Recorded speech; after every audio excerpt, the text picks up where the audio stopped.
الحمد لله والصلاة والسلام على سيدنا رسول الله وعلى آله وصحبه ومن والاه أما بعد.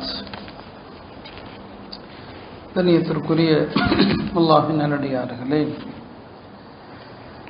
இன்று ஓதப்பட்ட சூறாக்கள் மரியம், தாஹாவிலும் முந்தைய நபிமார்கள், குறிப்பாக மூசா அலைஹிஸ்ஸலாம் அவர்களுடைய சமுதாயத்தாருடைய வரலாறுகள் தான் வருகிறது. மூசா அலைஹிஸ்ஸலாமை பற்றி அல்லாஹ் சொல்கிறான், ஒஃபத்தன்னாக ஃபுதூனா, உம்மை பல கட்டங்களாக நாம் சோதித்தோம் என்று. எப்படியெல்லாம் அவர்கள் சோதிக்கப்பட்டார்கள் அப்படின்னு சொல்லி நாம் சொன்னால் அது ஒரு மணி நேரத்துக்கு மேலே ஆகும். பிறப்பிலிருந்து அவங்களுடைய இறுதி கட்டம் வரை ஒவ்வொரு சோதனை எப்படி தாண்டி வந்தாங்கன்னு சொல்லி. இன்றைக்கு உலகத்தில் நடக்கிற இந்த சம்பவங்கள், போர்கள், அதெல்லாம் உங்களுக்கு தெரியும். குர்ஆன் எந்த சமுதாயத்தை பற்றி சொல்லுகிறதோ இன்னைக்கு உலகத்தில் அந்த சமுதாயம்தான் எல்லா குழப்பங்களுக்கும் காரணமாக இருக்குது. அல்லாஹ் ஒரு கூட்டத்தை பிறருக்கு இன்னல் செய்வதற்கென்றே படைச்சிருக்கிறான். எல்லாருக்கும் இன்னல் செய்வதற்கென்றே ஒரு கூட்டத்தை படைச்சிருக்கிறான்னு சொன்னால் அந்த கூட்டம் யூத கூட்டம் தான். இந்த யூதர்கள் மனிதர்களுக்கு மட்டுமல்ல, அல்லாஹுக்கே கூட தொந்தரவு கொடுக்கக்கூடியவர்கள். அல்லாஹ் என்னென்ன சொன்னான்னு சொன்னால், அல்லாஹ் ஏழைன்னு சொன்னான், அல்லாஹ் பலவீனமானவன் சொன்னான். யார்? யூதர்கள். அல்லாஹ் பலவீனமானவன், யாக்கூப் அலைஹிஸ்ஸலாமோடு சண்டை போட்டு அல்லாஹ்வால ஜெயிக்க முடியல, அதனால் அவர் கண்ணை பறிச்சிட்டான்னு சொன்னான். யார்? இந்த யூத கூட்டம். அல்லாஹ் பலவீனமானவன் சொன்னான். அல்லாஹ்வுடைய கைகள் கட்டப்பட்டிருக்குதுன்னு சொன்னான். யதுல்லாஹி மக்லூலா, அல்லாஹ்வுடைய கைகள் கட்டப்பட்டிருக்குது. எல்லாம் குர்ஆன்ல இருக்குதுங்க. அல்லாஹ்வை பற்றி ஒரு சமூகம் எப்படி சொல்றான்னு சொன்னால், அப்போ அந்த சமுதாயம் எப்படிப்பட்ட ஒரு சமூகமாக இருக்கும் என்று யோசிச்சு பாருங்க. அல்லாஹ்வுக்கு விரோதி, மலக்குமார்களுக்கும் விரோதி. யார்? இந்த யூத கூட்டம். இவர்களுக்கு சில மலக்குமார்கள் பிடிக்காது. ஜிப்ரீல் அலைஹிஸ்ஸலாம் பிடிக்காது. ஜிப்ரீல் அலைஹிஸ்ஸலாம் இவர்களுக்கு ஆகாது. அல்லாஹ் குர்ஆன்ல அதையும் சொல்றான், குல் மன் கான அதுவல் ஜிப்ரீல். இப்போ இந்தந்த மலக்குகளுக்கெல்லாம் யார் எதிரியா இருக்கிறானோ அவர்களுக்கு அல்லாஹ்வும் எதிரி தான் சொல்றான். அப்போ ஜிப்ரீல் அலைஹிஸ்ஸலாமும் பிடிக்காது, மலக்குகளுக்கு எதிரியா இருக்கிறாங்க. எல்லா நபிமார்களுக்கும் இவர்கள் விரோதிகள். எல்லா நபிமார்களுக்கும். அவர்களுடைய பிரதான நபி மூசா அலைஹிஸ்ஸலாம். அந்த மூசா அலைஹிஸ்ஸலாமுக்கும் எல்லா வகையிலையும் தொந்தரவு கொடுத்தாங்க. மூசா அலைஹிஸ்ஸலாமுடைய உடலை கேலி செஞ்சாங்க. யார்? அந்த நபி. யார்? இந்த கூட்டம்.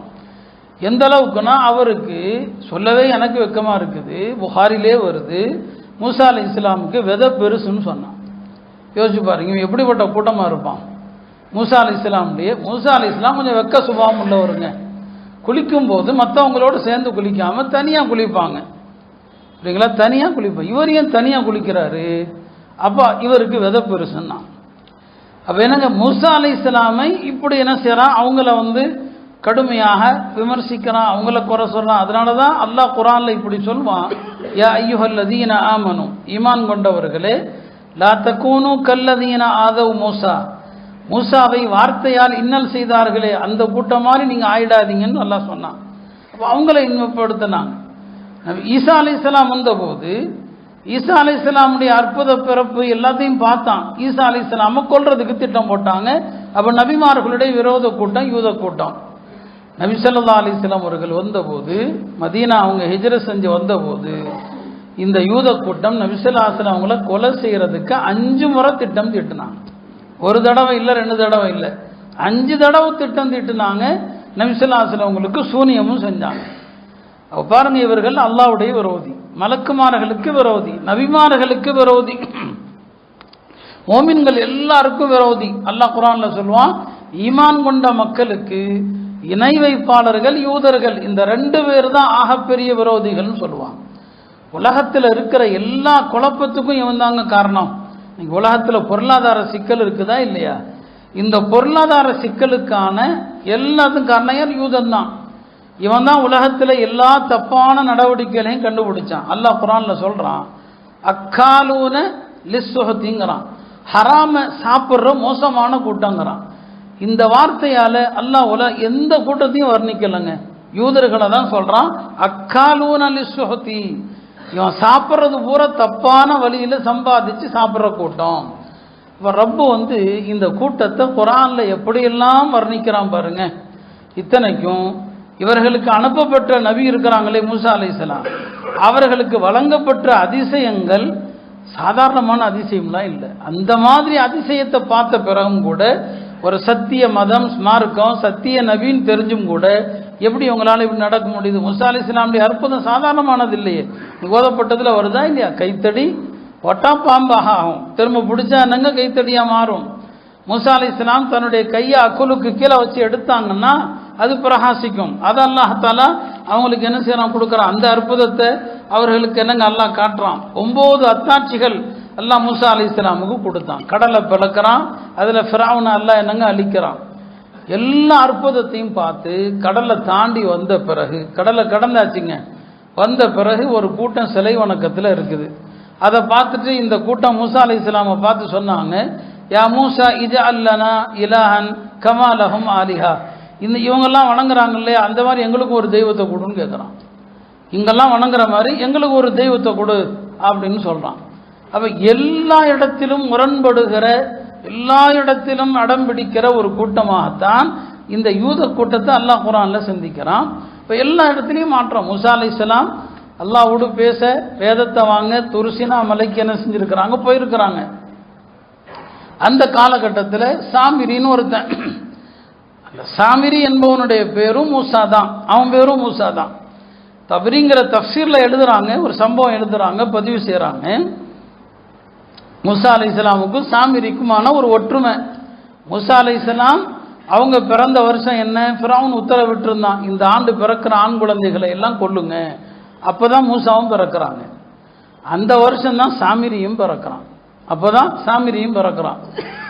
மூசா அலைஹிஸ்ஸலாம் பிறந்துட்டாங்க. அவங்க தாயாருக்கு அல்லாஹ் சொல்கிறான், நீ ஒரு பேழையில் வச்சு ஆற்றுல விட்டுருமா அப்படின்னு சொல்லிடுறான்.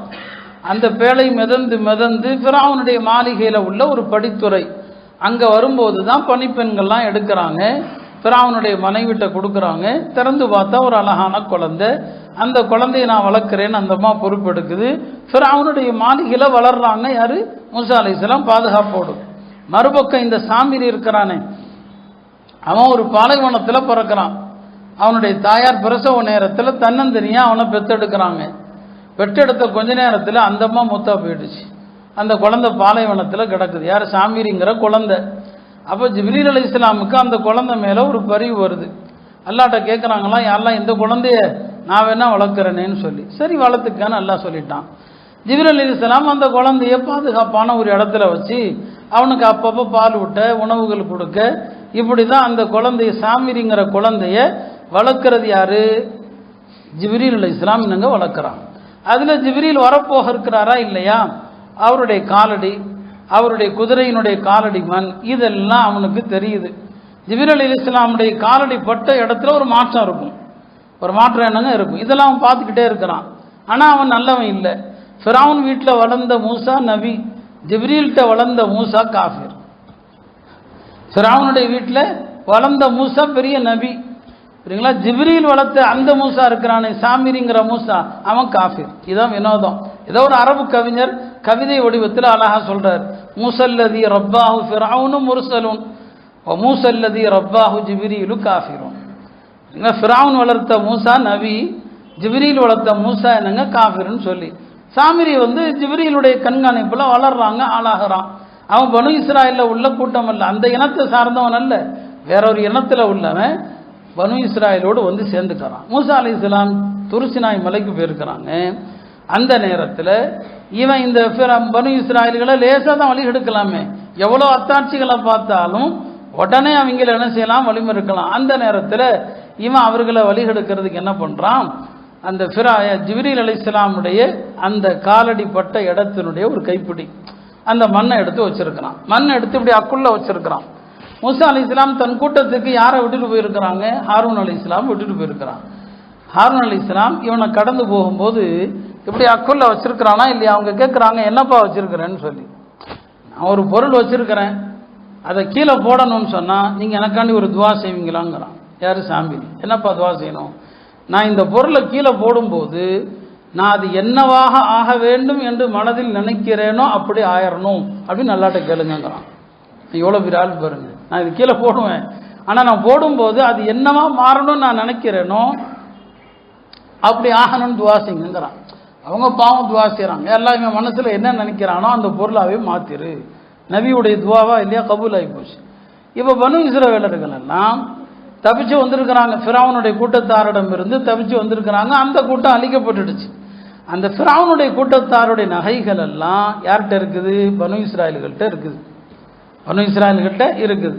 இப்போ இவன் சொல்கிறான் சாமிரி, எப்பா இந்த நகைகள் எல்லாம் உங்களுக்கு ஹலால் இல்லை, ஹலால் ஹராம் பேசுகிறான். யார், ஷைத்தான் பேசுகிறான்.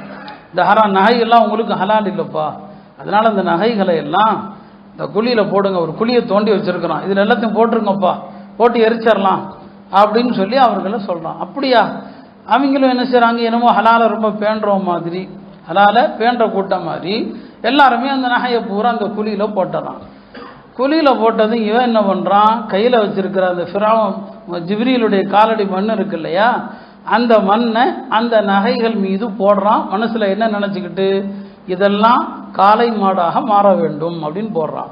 ஏற்கனவே ஹாரூன் வேற துவா செஞ்சுட்டாங்களா இல்லையா, இவன் என்ன நினைக்கிறானோ அப்படி ஆகட்டும்னு. இவன் அந்த மண்ணை தூக்கி போட்டதும் உள்ள இருக்கிற நகைகள் ஆபரணங்கள் எல்லாமே காலமாடா வந்துடுச்சு. காலமாடா வந்ததுன்னு சொல்கிறான், பாருங்க இதான் ஒன்று உங்கள் கடவுள், ஆதா இலாஹுக்கும் இலாஹு மூசா, இந்த காலமாடு தான் உங்களுக்கும் கடவுள், மூசாவுக்கும் கடவுள். அவர் இதை விட்டு போட்டு எங்கேயோ போயிருக்கிறாருன்ட்டான். இந்த கூட்டம் உடனே அந்த காலமாட்டை வணங்க ஆரம்பிச்சிட்டான். காலமாட்டை வணங்க ஆரம்பிச்சுட்டான். யார், பனு இஸ்ராயல்கள். எல்லா அற்புதங்களை கண்ட ஒரு கூட்டம் இந்த காலமாட்டை கண்டதும் என்ன செய்யறான், அதை போய் வணங்குறான். அப்போ காலமாட்டை வணங்குற கூட்டத்துக்கு முன்னோடி யார், இவங்க தான். நம்ம நாட்டில் உள்ள பிராமணர்களுக்கும் யூதர்களுக்கும் என்ன ஒற்றுமைங்கிறது உங்களுக்கு புரிஞ்சுக்கும். அதனால் இவங்களுக்கு மத்தியில் எப்போதுமே ஐக்கியம் இருக்கும். இப்போ காலமாட்டை வணங்கிட்டு இருக்கிறான். மூசா அலைஹிஸ்ஸலாம், ஹாரூன் அலைஹிஸ்ஸலாம் தடுத்து பார்க்குறாங்க, அப்பா செய்யாதீங்க, என்ன பின்பற்றுங்க, நான் சொல்கிறத கேளுங்க, அவரை ஒரு ஓரமாக உட்காருங்கன்ட்டான். மூசா வர்ற வரைக்கும் இந்த காலமாட்டை தான் வணங்கிட்டு இருப்போன்ட்டான். லன்னபரஹ அலைஹி ஆக்கிஃபீன் ஹத்தா எர்ஜா இலைனா மூசான்ட்டு. அவங்க மூசா அலைஹிஸ்ஸலாம் வர்றாங்க தூர்சினா மலையிலிருந்து. இந்த கூட்டத்தை உருவாக்கி வச்சிருந்த கூட்டத்தை பார்த்தா எல்லாம் காலமாட்டை வணங்கிட்டு இருக்கிறாங்க. கோபத்தில் கையில் இருந்த தௌராத்தை தூக்கி வீசிடுறார். அவ்வளோ கோபம் அவருக்கு. ஹாரூன் அலைஹிஸ்ஸலாமுடைய தாடியை பிடிக்கிறார். நான் உடனே பொறுப்பாக விட்டுட்டு போனால் இவங்க இப்படி ஆயிட்டாங்களேன்னு சொல்லி அவர் சொல்கிறாரு, என் தாடியை விடுப்பா, நீ என் தலைமுடியை விடு. இதுதான் நான் இவங்கள்ட்ட சொன்னேன், ஒரு கட்டத்துக்கு மேலே இவங்க ரெண்டாக பிரிஞ்சிருவாங்களோன்னு சொல்லி நான் நிறுத்திட்டேன் அப்படின்னு சொல்லி உடனே அவன்கிட்ட சாமிரிட்ட வர்றாங்க, நீ தான் காரணமா, ஏன்பா நீ இப்படி பண்ண, கால மா ஹத்துபுக்க யா சாமிரி, என்னாச்சு உனக்குன்னு. அப்போ அவன் சொல்கிறான், குரானில் இன்னைக்கு ஓதுன வசனங்களில் வருது, நான் ஜிப்ரீலுடைய கைப்பிடி மண்ணை எடுத்தேன், அதை போட்டேன், எல்லாரும் போட்டாங்க, அது காலமாடாயிடுச்சுன்னு சொல்லி. அப்போ மூசா அலைஹிஸ்ஸலாம் ஒரு சாபம் கொடுத்துட்டாங்க, இனிமே யாரும் ஒன்றை தொட முடியாது, நீ அடுத்தவங்கள தொட முடியாது. லா மிசாஸ், அவனை யார் தொட்டாலும் அவனுக்கு தொற்று நோய் வந்துடும், இவன் யாரை தொட்டாலும் அவங்களுக்கு தொற்று நோய் வந்துடும், என்ன தொடாதேன்றான். லா மிசாஸ்ங்கிற ஒரு சாபம் அவனுக்கு. இந்த பிராமணர்களும் அடுத்தவங்களை கண்டு தீண்டாமின்னு சொல்லி ஆக்கி வச்சிருக்கானா இல்லையா, அதான் அது. இந்த சாமிரியுடைய வம்சாவளி தான் இங்குள்ள இந்த ஆரியர்கள் எல்லாம் அதிலிருந்து வந்தவ தான். சாமிரி வம்சாவளி தான் இவன். நான் என்ன சொல்ல வந்து, இந்த கூட்டத்திற்கு அல்லாஹ் எவ்வளவு அற்புதங்களை அத்தாட்சிகளை காட்டியும் கூட ஒரு அற்பமான ஒரு என்னங்க மந்திரத்துக்கு மயங்கரம். சாமிரி காட்டின ஒரு வித்தை தானே, நகையை போகிற காலமாட்டமாக காட்டினது. இன்னைக்கு நாமளும் அப்படிதான் வித்தைகளுக்கு பின்னால போயிடுறோம். யாராவது சூனியக்காரன் ஜோசியக்காரன் ஏதாவது சொல்லிட்டா உடனே அதை நம்பி போயிடுறோம். இந்த கூட்டம் அப்படிப்பட்ட கூட்டம் என்று அல்லாஹ் இன்றைக்கு ஓதப்பட்ட வசனங்களில் இந்த பனு இஸ்ரவேலர்களை பற்றி சொல்கிறான். அப்போ நபிமார்களுக்கே சூழ்ச்சி செய்த இந்த கூட்டம் இன்னைக்கு உலகத்தில் அட்டூழியங்கள் அநியாயங்கள் செய்கிறான்னு சொன்னால் அதில் ஆச்சரியம் இல்லை. அவர்கள் இயல்பிலேயே அந்த சுபாவம் தான். அவன்கிட்ட இருந்து நீங்கள் நன்மை எதிர்பார்க்கவே முடியாது. இப்போ பார்க்குற ஒரு பெரிய அரபு நாடுகள் எல்லாம் இன்னைக்கு ஒரு பெரிய பதற்றத்தில் இருக்குது.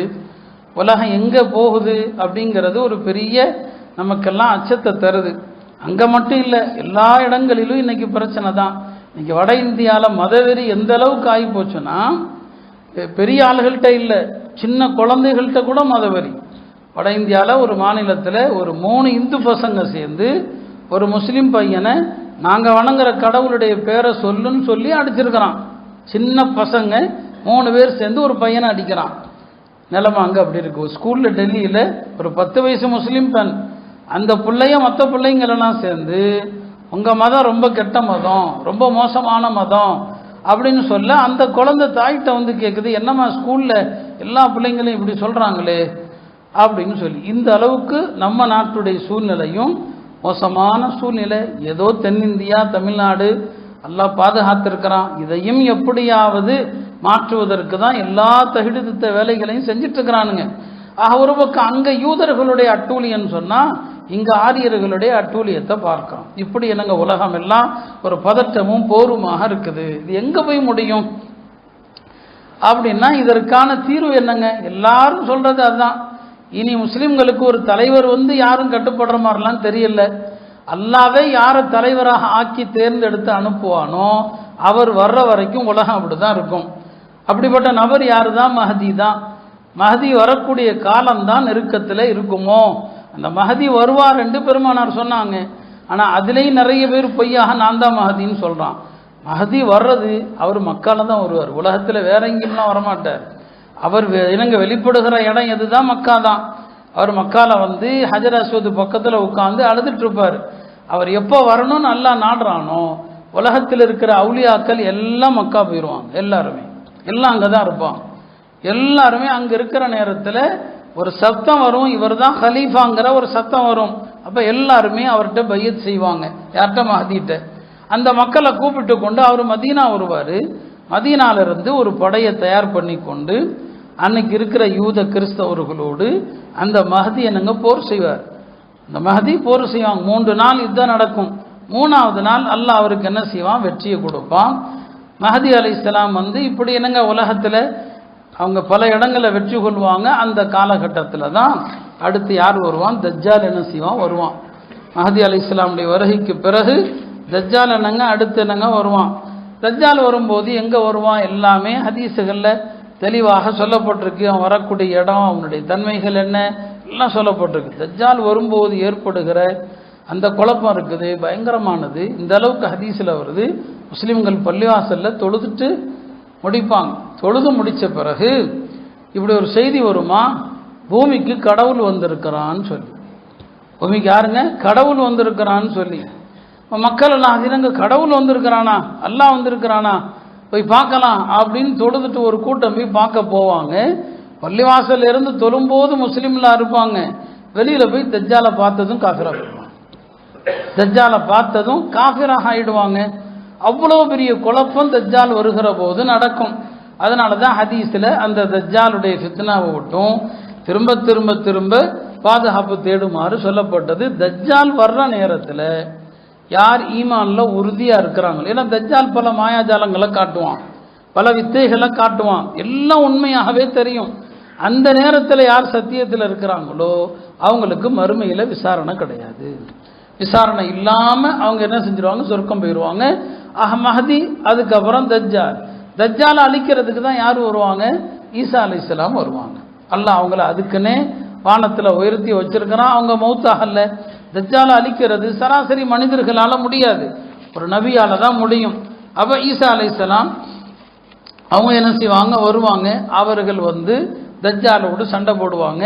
அப்படி வர நேரத்தில் தஜ்ஜாலோட நிற்கிற ஒம்பரை யார்? யூதர்கள் தான்.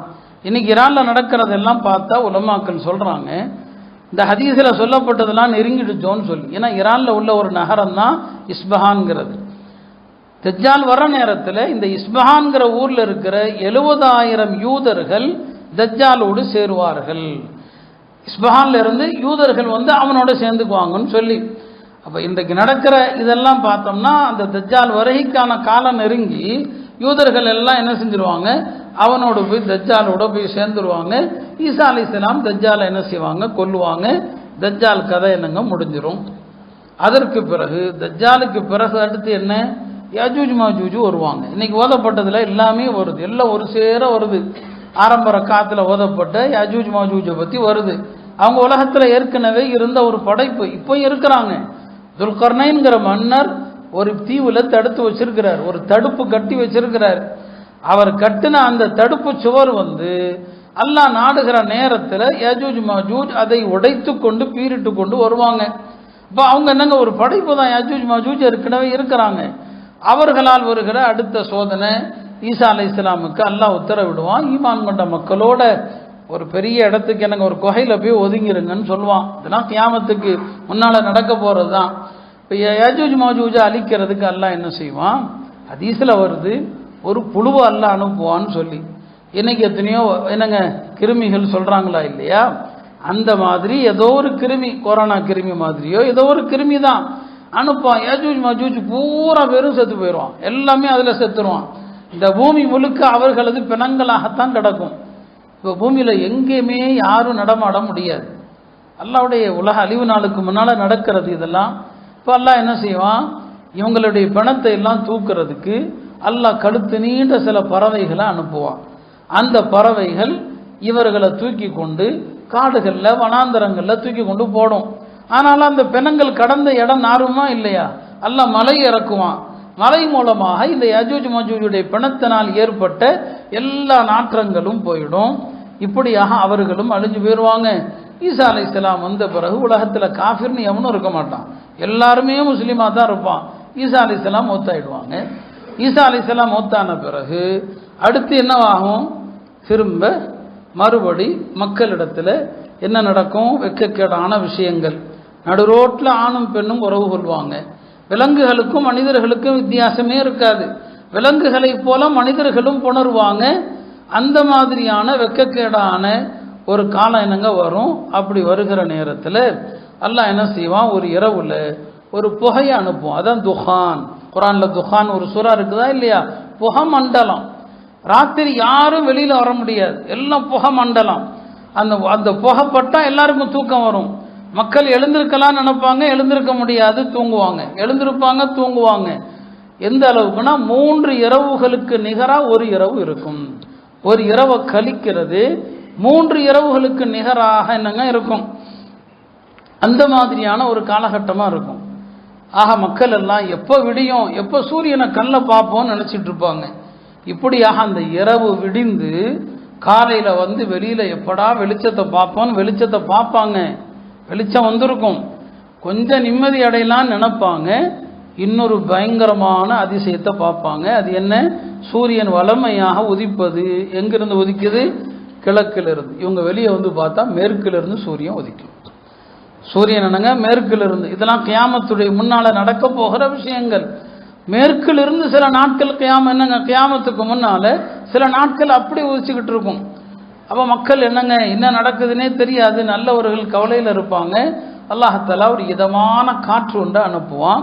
அந்த காற்று பட்டு எல்லா நல்ல மக்களும் மூத்தா போயிடுவாங்க, எல்லா நல்லவர்களும் மூத்தாயிடுவாங்க. அதுக்கிடையில் ஒரு அதிசய பிராணியும் வரும், ஒரு தாபத்துல் அர்த். இதெல்லாம் குர்ஆன்லேயே இருக்குது. ஒரு அதிசய பிராணி வரும். அதனுடைய ஒரு கையில் மூசா அலைஹிஸ்ஸலாமுடைய அசா இருக்கும், ஒரு கையில் சுலைமான் அலைஹிஸ்ஸலாமுடைய மோதிரம் இருக்கும் என்றெல்லாம் ஹதீஸில் வருது. அதுக்கப்புறம் என்னங்க, நல்லவங்க பூரா என்னங்க மௌத்தாயிடுவாங்க. நல்லவர்கள் எல்லாரும் மரணித்த பிறகு தான் அடுத்து என்னங்க கெட்டவர்கள் மட்டும் இருப்பாங்க. அப்போ அந்த ஜிப்ரீல் இஸ்ராஃபில் அலைஹிஸ்ஸலாம் அவர்களுக்கு அல்லாஹ் உத்தரவிடுவான், சூர் ஊதப்படும். அந்த சூர் ஊதப்பட்டதும் இந்த பூமியில் இருக்கிற எல்லா பிரபஞ்சங்களும் சுக்கு நூறா நொறுங்கும். இன்னைக்கு ஓதப்பட்டதில் அதுவும் வருது. யஸ்அலூனக அனில் ஜிபால், இந்த மலைகள் எல்லாம் யன்சிஃபுஹா ரப்பி நஸ்ஃபா, எல்லாம் அல்லாஹ் தூள் தூளாக ஆக்கிடுவான். ஃபயதருஹா காஅன் சஃப்ஸஃபா, எல்லாம் சமத்தரையாயிடும். அதில் மேடு பள்ளமே இருக்காது, மேடு பள்ளம் எதுவுமே இருக்காது. அந்த மாதிரி சூர் ஊதப்பட்டதும் அப்படி ஒரு காட்சி நடக்கும். உலகம் முழுக்க மொத்தமாக நிலநடுக்கம் ஏற்படும். இப்போ நடக்கிற நிலநடுக்கம்னா என்ன, அந்தந்த ஏரியாலாம் நடக்குது, கொஞ்சம் கொஞ்சம் நடக்குது. ஆனால் சூர் ஊதப்பட்ட பிறகு ஒட்டுமொத்த உலகமும் அழிஞ்சு போயிடும். எல்லாரும் அழிஞ்சிருவாங்க. கடைசியில் மலக்குல் மௌத்தும் அழிஞ்சிருவாங்க, இஸ்ராஃபிலும் அழிஞ்சிருவாங்க. எல்லாரும் அழிந்த பிறகு ரப்பு மட்டும்தான் இருப்பான். குல்லுமன் அலைஹா ஃபான் வயபுகா வஜ்ஹு ரப்பிக துல் ஜலாலி வல் இக்ராம். அல்லாஹ் மட்டும்தான் இருப்பான். அப்போ யாரும் இருக்க மாட்டாங்க. அவன் தான் முதல்ல இருந்தான். யாருமே இல்லாது இருக்கும்போது எல்லாரும் அழிஞ்சிருவாங்க, அவன் மட்டும்தான் இருப்பான். அவனே கேட்பான், லிமனில் முல்குல் யௌம் லில்லாஹில் வாஹிதில் கஹார். இந்த ஆட்சி அதிகாரம் யாருக்கு, அடக்கியாலும் அல்லாஹ்வுக்கு தான் எல்லாமே. அதுக்கப்புறம் மறுபடியும் இன்னொரு ஊதப்படும். இன்னும் இஸ்ராஃபில மட்டும் அல்லாஹ் உயிர்ப்பிப்பான். 2வது சூர் ஊதுவார். எல்லாரும் அவங்கவுங்க கபரில் இருந்து முதல்ல நபி ஸல்லல்லாஹு அலைஹி வஸல்லம் எழுந்திருப்பாங்க. அவங்க நபி ஸல்லல்லாஹு அலைஹி வஸல்லம் வலது பக்கம் ஹஜ்ரத் அபூபக்கர், இடது பக்கம் ஹஜ்ரத் உமர், 2 பேரையும் பிடிச்சிட்டு தான் எழுந்திருப்பாங்க. அப்புறம் ஜன்னத்துல் பக்கீல உள்ளவங்க எழுந்திருப்பாங்க. அடுத்த சூர் ஊதப்பட்ட பிறகுதான் மஹ்ஷருடைய அந்த காட்சிகள் எல்லாம் நடைபெறுது. இதெல்லாம் கியாமத்துக்கு முன்னால் எப்படி இந்த உலகம் அழியும் என்பதை நபி ஸல்லல்லாஹு அலைஹி வஸல்லம் சொன்னாங்க. இதெல்லாம் குழப்பங்கள் அப்படிங்கிற பாடங்கள்ல வருது. இன்றைக்கு உலகத்தில் நடக்கிற இந்த சம்பவங்கள் எல்லாமே உலக முடிவு நாளுக்கான அடையாளங்களை தான் நமக்கு உணர்த்தி கொண்டிருக்கு. எனவே இந்த காலகட்டத்தில் இதையெல்லாம் பார்த்த பிறகும் நாம் தௌபா செய்யாமல் நம்முடைய வளமையான கேளிக்கையான வாழ்க்கையில் மூழ்கி இருக்கக்கூடாது. எனவே அங்கே நடக்கிற இந்த பிரச்சனைகள் உலகம் பூரா பரவுறதுக்கான காலங்கள் ரொம்ப தூரத்தில் இல்லை. இது உலக போரா மாறலாம். இது எப்போவே முடியும், அல்லாஹுக்கு தான் வெளிச்சம். எனவே அல்லாஹ் உலகத்தில் அமைதி ஏற்படுத்த துவா செய்வோம். ஃபித்னாவுடைய காலங்கள், மோசமான ஃபித்னாக்கள் இருக்குது. அந்த காலங்களை கல்ல பார்க்கறதுக்கு முன்னால் துனியா விட்டும் போயிடணும். ஏன் அப்படின்னா ஹதீஸில் வருது, அந்த ஃபித்னாவுடைய காலத்தில் ஒரு மனுஷன் கபர்ஸ்தானை கடந்து போகும்போது நினைப்பானா, இந்த கபருக்குழியில் நான் இருந்திருக்க கூடாதான்னு நினைப்பானா. இன்னைக்கு யாராவது மௌத்தை விரும்புகிறோமா?